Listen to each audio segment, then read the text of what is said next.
Okay, let's start out with some easy things that doesn't take a lot of supplies, and these you more than likely have on hand or can get them very easily. This whole thing started with a cane end, and I had two of them left, and I was getting ready to squeeze them up, and I thought, you know, those are really cool looking, and I had two that had similar designs on them.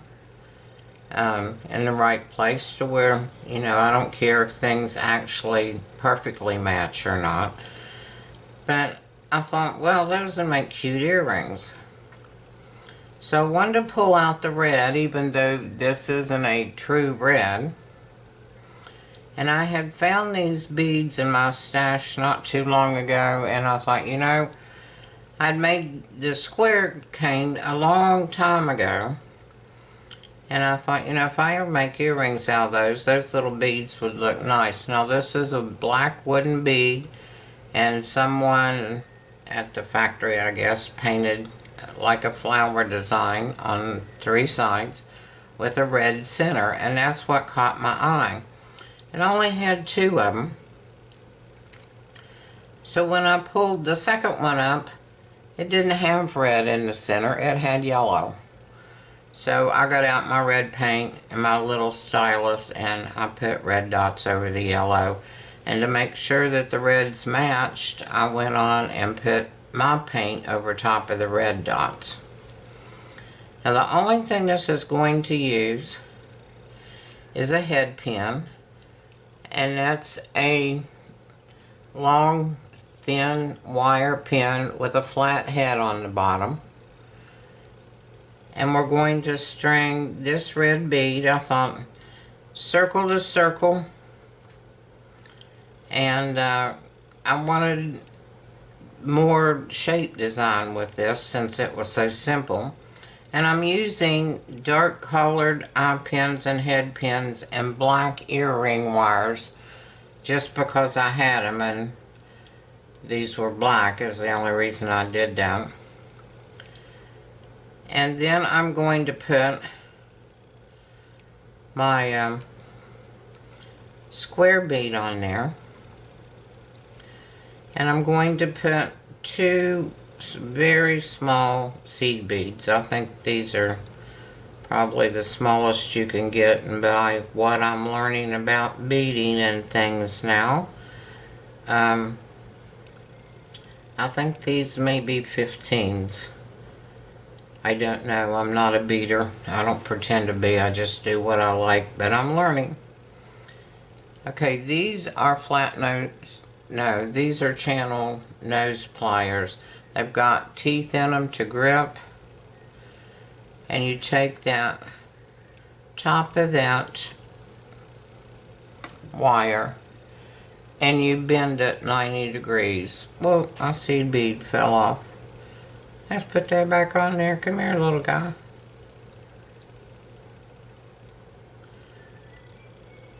Maybe I need to straighten that up and bend that up a little higher.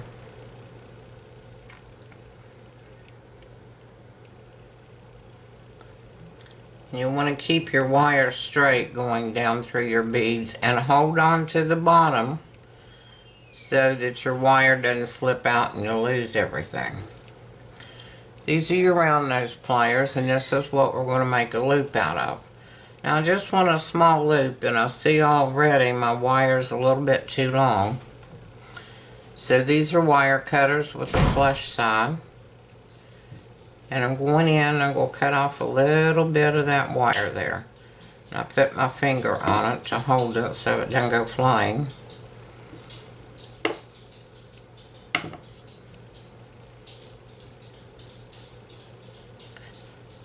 And you take your round nose pliers, and how these are smaller at this end and larger at this end, and you can use any place on here. Depends on what size hook you want, because this is what's going to make our loop on this. I go all the way out to the end and I pull back a half a turn. Then I turn my hand over again and go back and turn it again, And the thing is, like jump rings, you've got to make sure that this end is closed in there.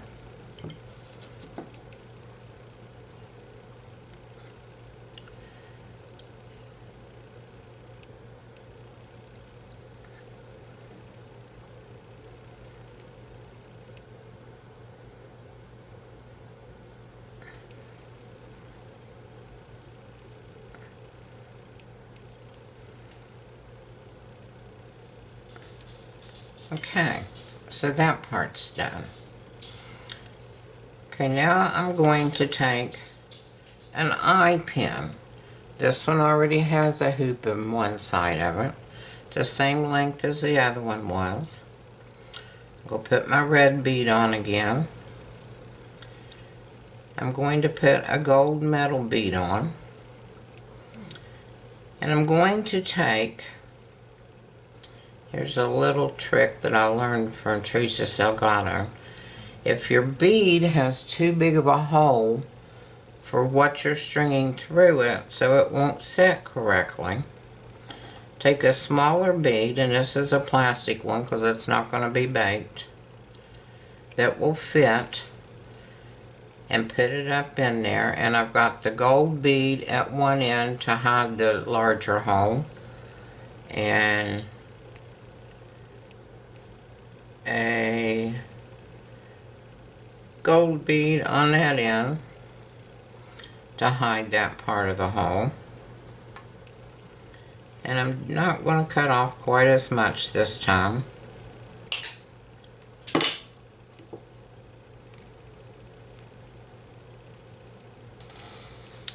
Bend it over my 90-degree angle and keep it straight. Go in with my round nose pliers, grab that end right there.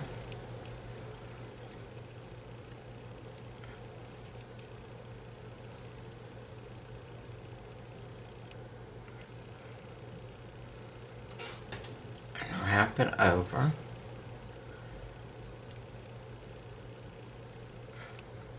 And before I close this one up, I want to put my ear wire on there.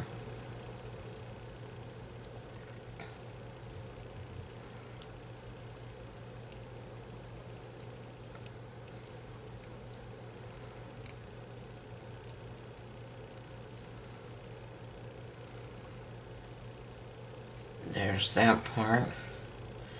This part I'm going to open back up just a little bit. And I will slide this part on there.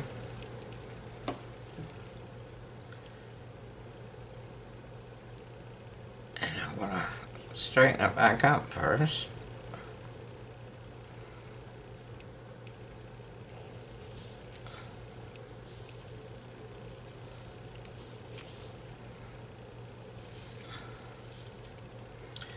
And there's your earring. So that took very little supplies, a few tools, some scraps. This is where your odd and end beads come in handy, that you only need a couple. I think I had 5 of these. And that's all there is to that. Throw those little pieces of metal away so you don't step on them or anything. So, there's those earrings.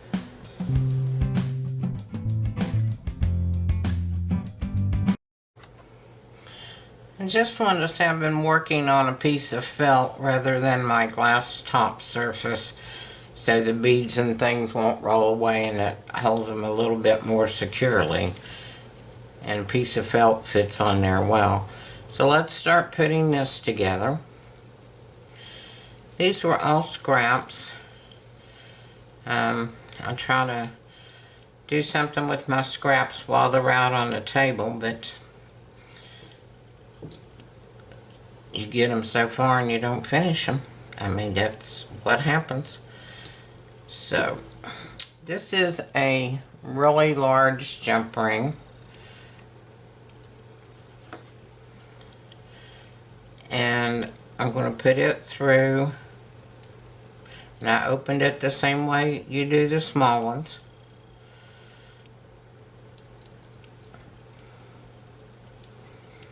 And this is a little decorative one.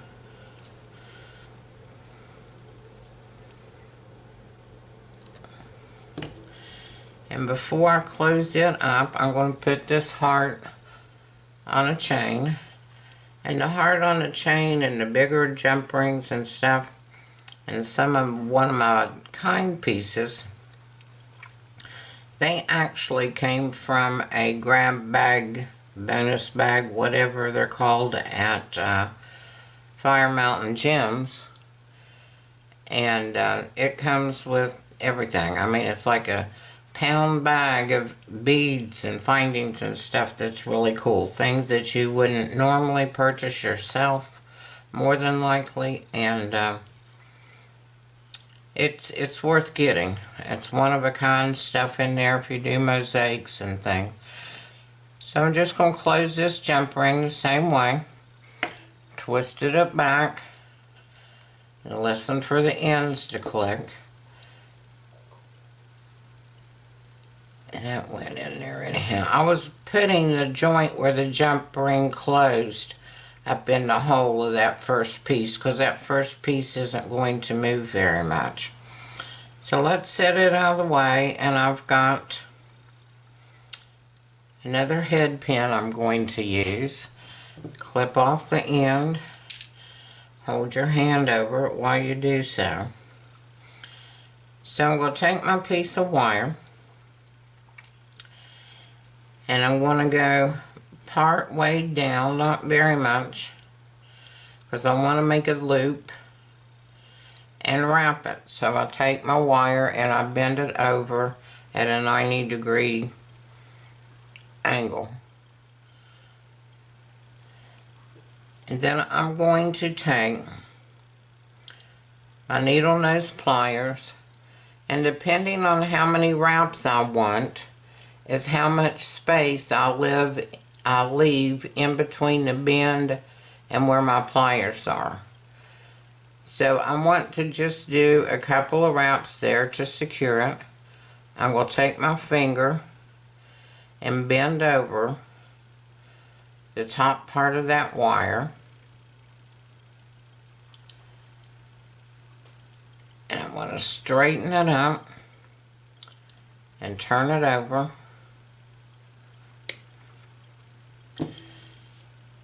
And I will take another pair of pliers to hold the loop.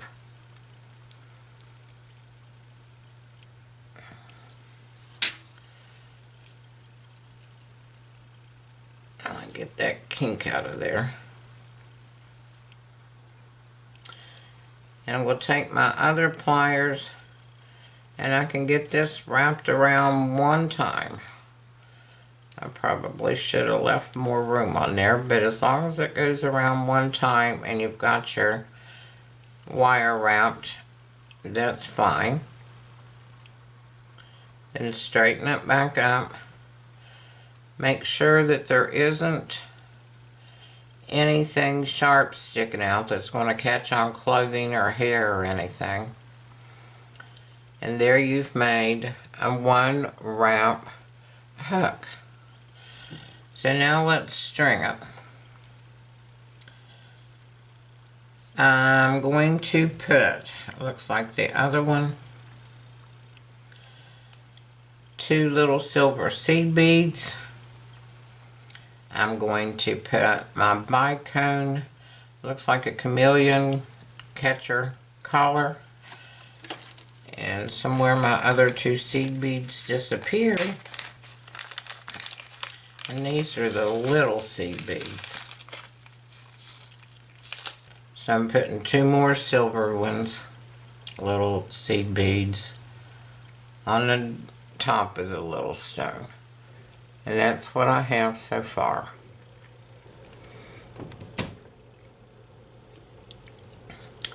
Okay, you take, after your last seed bead, bend your wire over at a 90-degree angle. Get your round nose pliers and go up just a little bit.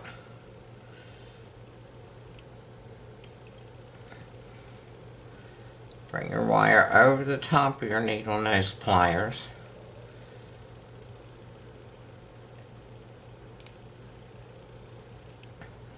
And straighten everything out. And this wire can go right across there. That front wire, because that's where you're going to do your wrapping from. So we'll take my pliers. That's where I've got more room to hold it.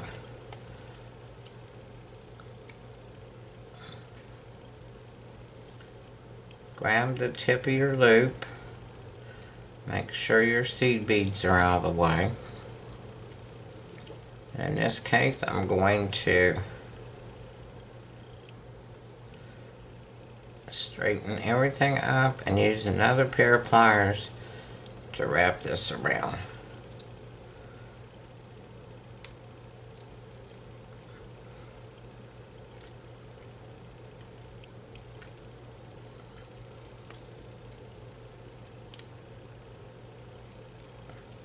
And just wrap it as far in as you can get it. Keep your seed bead out of the way, and I'll squeeze it just a little bit right there.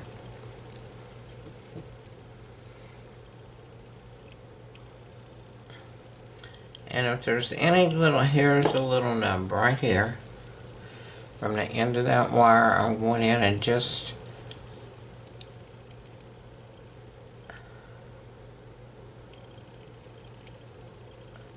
cut it off if I can get to it. There we go.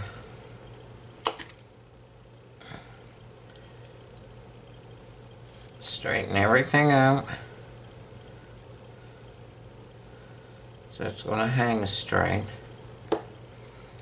And then we're going to use a sort of larger size O-ring. Take my regular jump ring. It's a little bit large. If you don't have enough room with round jump rings, they do make oval ones. And we'll slide my little filler on there. And I'm going to close up my jump ring. And again, I'm going to move the joint on the jump ring to the inside of the upper diamond through that hole. The only thing next to do, and I don't want these any longer, so I'm going to open my ear wire piece and set that on there. And then close it back up. There you go. Our earrings are complete. Hope you like this segment of this video as well. And if you have any questions, leave them in the comments below. Let's go to the next.